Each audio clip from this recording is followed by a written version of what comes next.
The lights dimmed, the band struck its first note, and then she appeared, Tina Turner, a force of nature wrapped in sequins, her voice roaring like thunder as she danced across the stage. Audiences saw fire, passion, and indomitable strength. She was the queen of rock and roll, adored worldwide for her power and energy.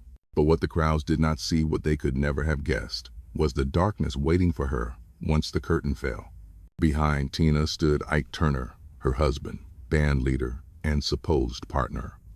Together they were a brand, an unstoppable act that electrified audiences from St. Louis to London. Yet away from the stage, their marriage was a nightmare of abuse, control, and violence that would become one of the most infamous scandals in music history. Ike Turner was no ordinary figure. Hailed by many as a founding father of rock and roll, his 1951 recording, Rocket 88, is often credited as the genre's first true hit. He was ambitious, innovative, and hungry for power. But he was also manipulative and volatile, a man who demanded obedience and dominance over everyone in his orbit. Tina Turner, born Anna Mae Bullock in Tennessee, was the opposite. She came from hardship, abandonment, and poverty, carrying scars of neglect long before she ever met Ike. Yet she also carried a voice unlike any other, husky, fierce, and capable of shaking souls. When she joined Ike's Kings of Rhythm, he recognized immediately that she was his ticket to greatness. What followed was a partnership that would transform music and destroy lives. For the public, Ike and Tina were electric. Their stage act radiated chemistry. Ike with his tight, driving guitar riffs, Tina with her raw energy and fierce vocals. But behind closed doors, their chemistry curdled into terror. Ike's control extended to every part of Tina's life, her career, her body, even her name. The abuse Tina endured remained hidden for years, masked by dazzling performances and carefully managed appearances. But when she finally broke free and told her story, the world was horrified. The glamorous duo that fans had idolized was revealed to be a prison of fear. The scandal of Ike and Tina Turner remains one of the most haunting in music history, not only for the violence Tina survived, but for the way she transformed pain into triumph. Her escape and the legendary comeback that followed made her more than a star. It made her a symbol of resilience, courage, and survival. This is their story. From Ike's rise as a musical pioneer and Tina's childhood struggles, to their passionate beginnings, the toxic marriage that nearly destroyed her, and the ultimate escape that redefined her legacy. Ike Turner, born into the blues. Isiah Luster Ike Turner Jr. was born in 1,931 inches Clarksdale, Mississippi, a town that pulsed with the rhythms of the Delta blues. His childhood was marked by hardship.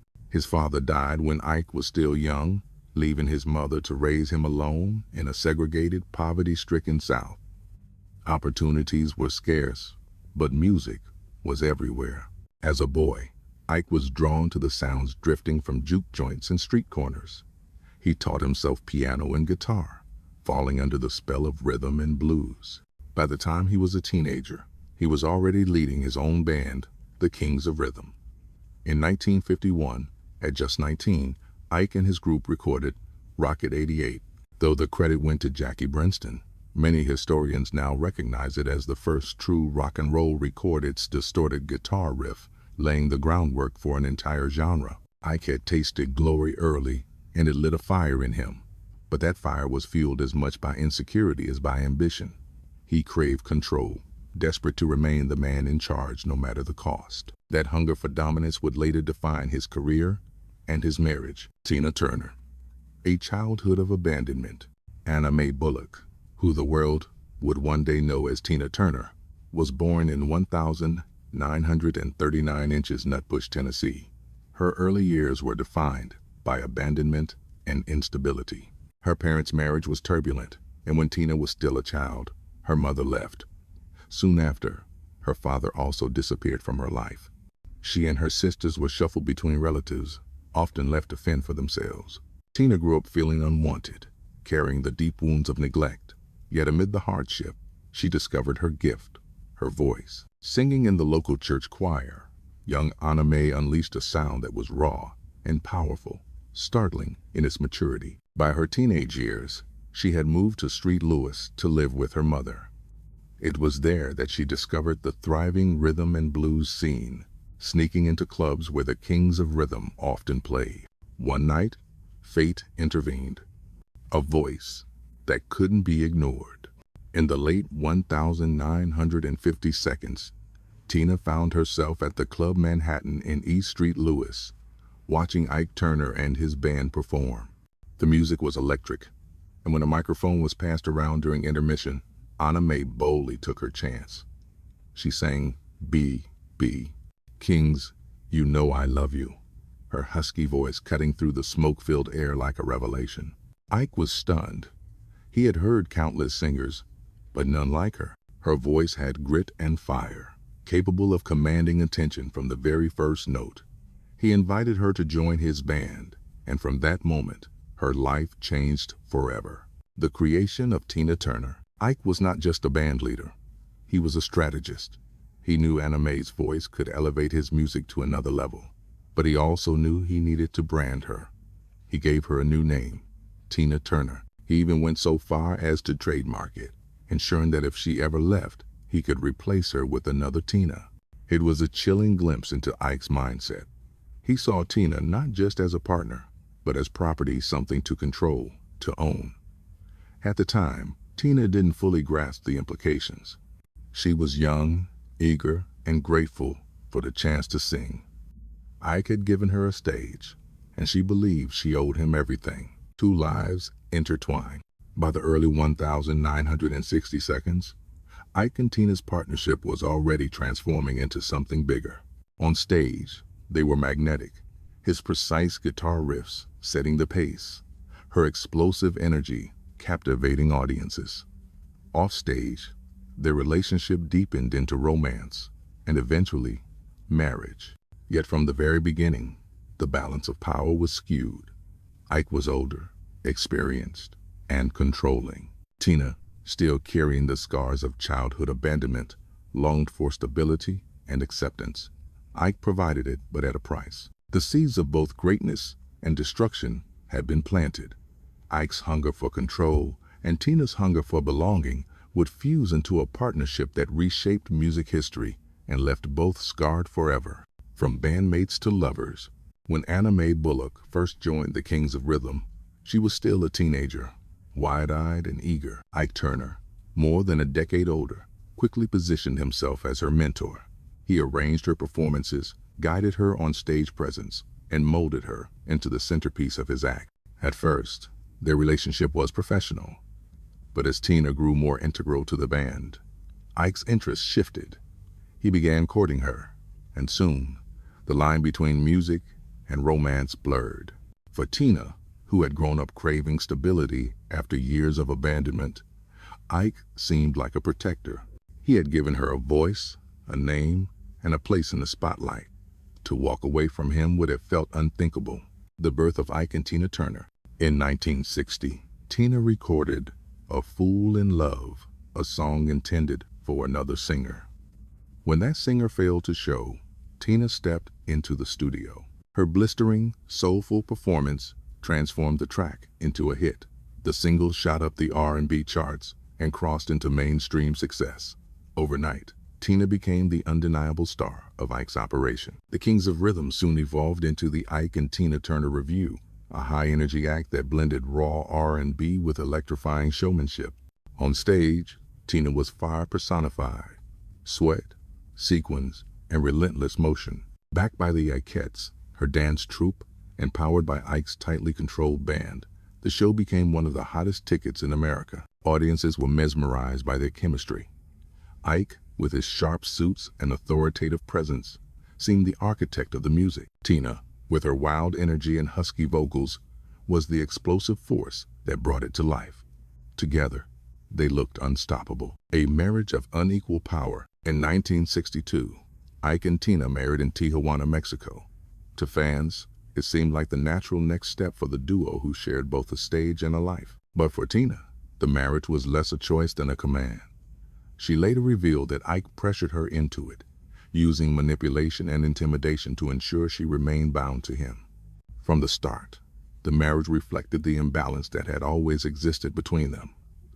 Ike was domineering, demanding control over Tina's career, her money, and her personal life. He dictated how she dressed, how she wore her hair, even how she moved on stage. Tina, grateful yet fearful, complied, trapped in a cycle of loyalty and intimidation, fame and fortune. Despite the cracks in their marriage, the 1,960 seconds brought professional triumph. The Ike and Tina Turner Revue toured relentlessly, sometimes performing over 300 nights a year. They built a reputation as one of the hardest working acts in show business.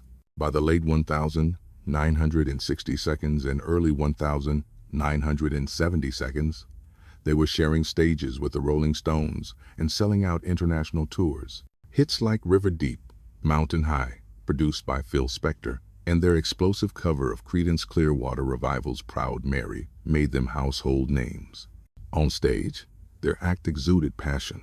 Tina's energy was unmatched, and Ike's band provided a polished backdrop that made their shows unforgettable. To the public, they seemed like the perfect match. Two artists in sync, fueling each other's brilliance. Love wrapped in chains. Behind the scenes, the love story was already rotting. Ike's control was suffocating. Tina wasn't just his wife. She was his creation, his possession. He had trademarked the name Tina Turner, ensuring that even if she left him, she could be replaced. It was a chilling reminder that he didn't see her as an equal partner, but as an asset he owned. Still, Tina stayed. Part of her believed she owed Ike for the career he had given her. Another part feared the consequences of leaving. And in the early years, amid the chaos and control, she still felt the pull of affection. Ike could be charming, generous, even tender before the darkness returned. The illusion of passion. To the world, Ike and Tina were the embodiment of passion. Their chemistry seemed undeniable, their success unstoppable. But what audiences were witnessing on stage was only half the story. Behind the sweat and the sequins, a toxic cycle of control and abuse was already underway. The beginning of their love story was written in music, passion, and power. But as the years went on, it would become clear that the very elements that made them magnetic on stage would prove destructive off it. Their marriage was not built on equality or trust, it was built on possession. And as Tina's star grew brighter, Ike's fear of losing control would push their relationship to its breaking point. The mask of stardom. By the late 1,960 seconds, Ike and Tina Turner were icons.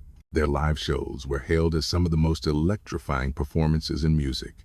Tina's raw energy driving audiences into frenzies, while Ike orchestrated every note from the background.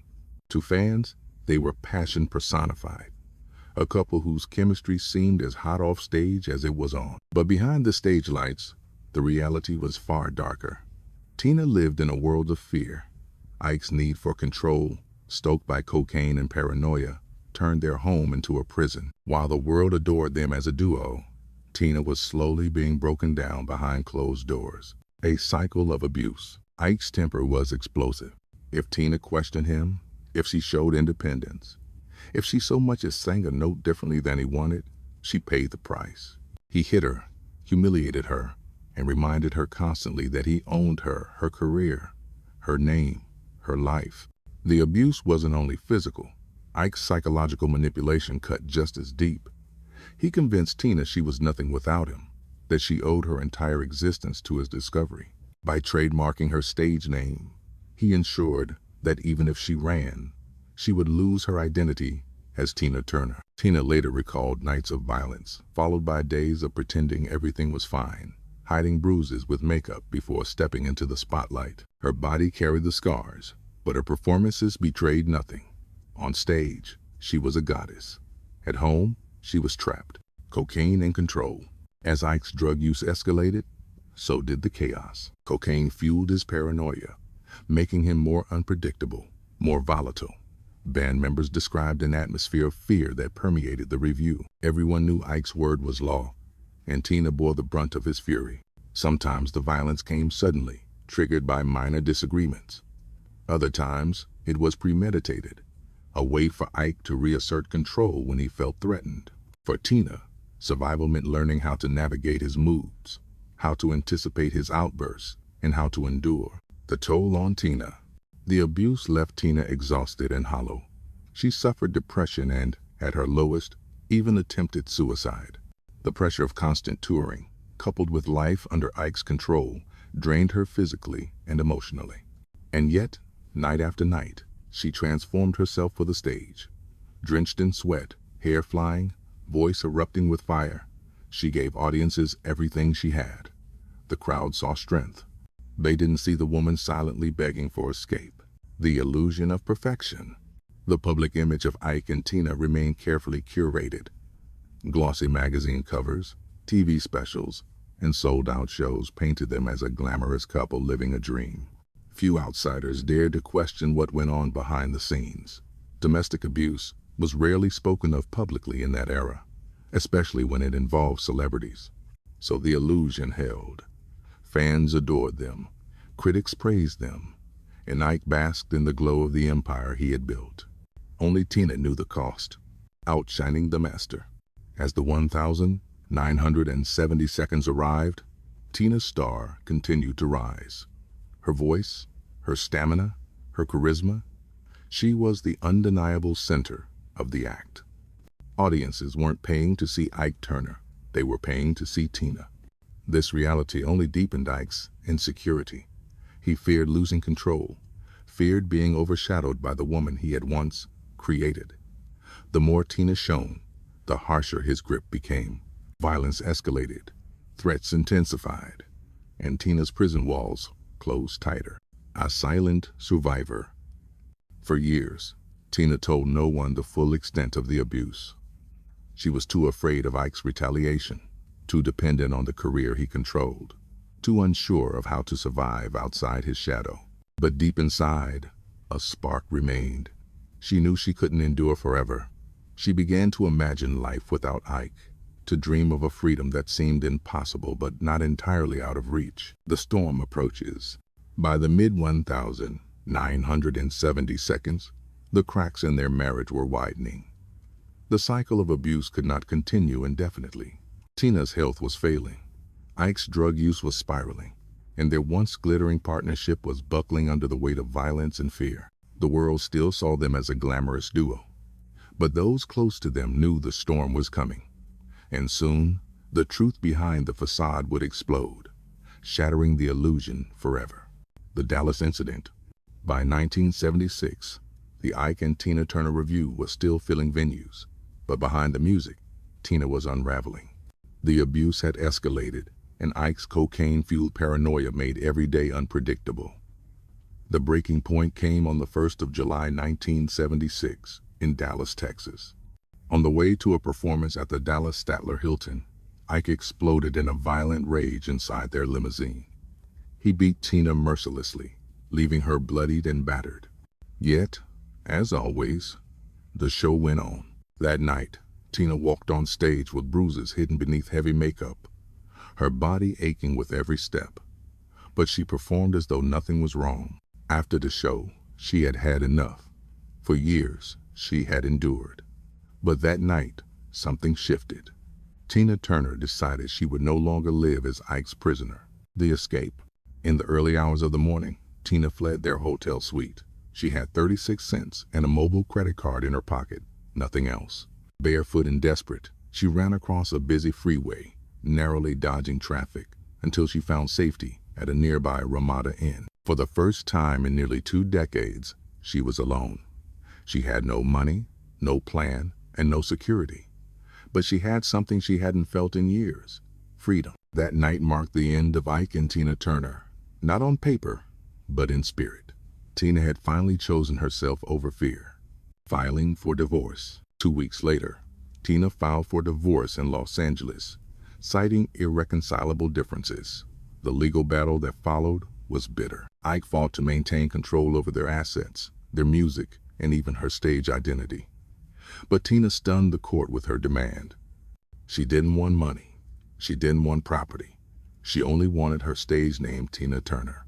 That name, once a weapon Ike had used to trap her, became her ticket to freedom. By holding onto it, she could continue performing, continue building a career independent of him.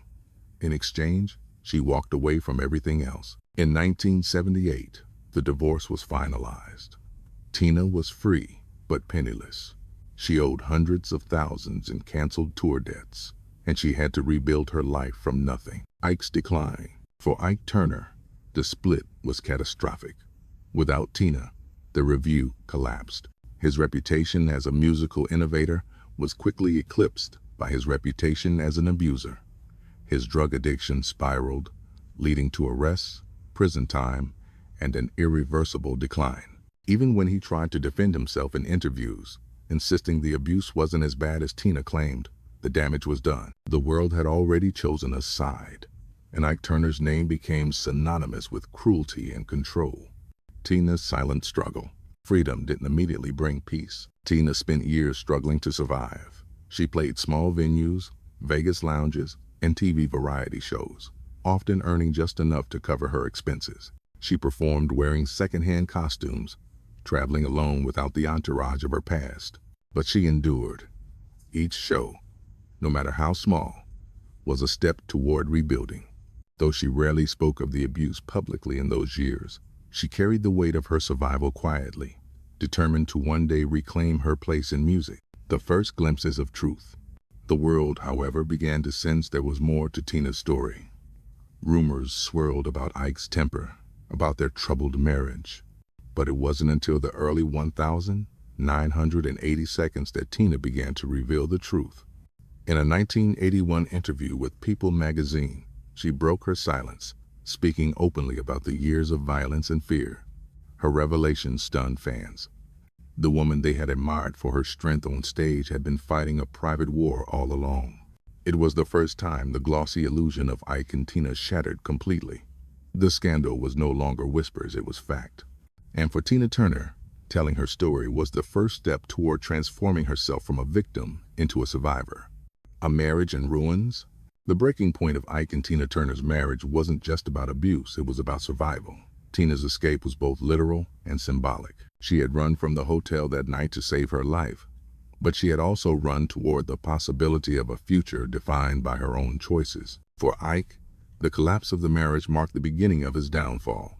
For Tina, it was the start of the most difficult yet most important chapter of her life. The scandal was now out in the open, and the world would never look at Ike Turner the same way again.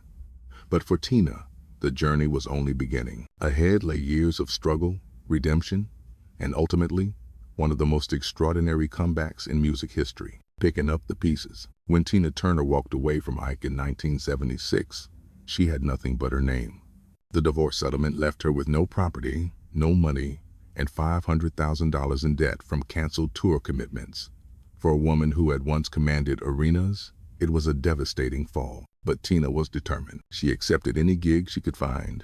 Vegas lounges, TV appearances, small clubs. She sang in sequin costumes she bought at flea markets, often traveling alone, with no band, no backup singers, no entourage. It was humiliating compared to the lavish Ike and Tina years, but she pushed through. Every night she performed, she gave everything. Her voice roared, her body moved with fire, and audiences who had once forgotten her began to take notice again. Ike's downward spiral. While Tina was clawing her way back, Ike was spiraling. Without Tina, his revue collapsed. His reputation as a musical pioneer was overshadowed by the growing knowledge of his abuse. By the 1980 seconds, his cocaine addiction had consumed him. Arrests piled up: drug possession, weapons charges, parole violations. He served time in prison and, even when released, could never rebuild what he had lost. In interviews, Ike often tried to rewrite history, admitting to some abuse but downplaying the severity. The public didn't buy it. For most, Ike Turner was no longer a genius band leader. He was an abuser. Tina speaks out. In 1981, Tina gave an interview to People magazine that changed everything. For the first time, she spoke openly about the years of violence she had endured: beatings, humiliation, fear. The article shocked readers and reframed her story entirely. No longer just a singer trying to rebuild her career, Tina became a survivor of one of the most abusive marriages in show business. Her honesty inspired women across the country. At a time when domestic abuse was rarely spoken about publicly, Tina Turner gave it a face and a voice. She shattered the silence and changed the conversation. A symbol of survival, the fallout of her revelations extended beyond gossip columns. Women's rights groups hailed her courage. Fans who had once pitied her now admired her even more. Her story became a rallying point, proof that it was possible to leave even with nothing and survive.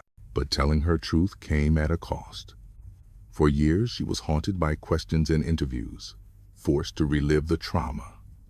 The shadow of Ike loomed over every step she took.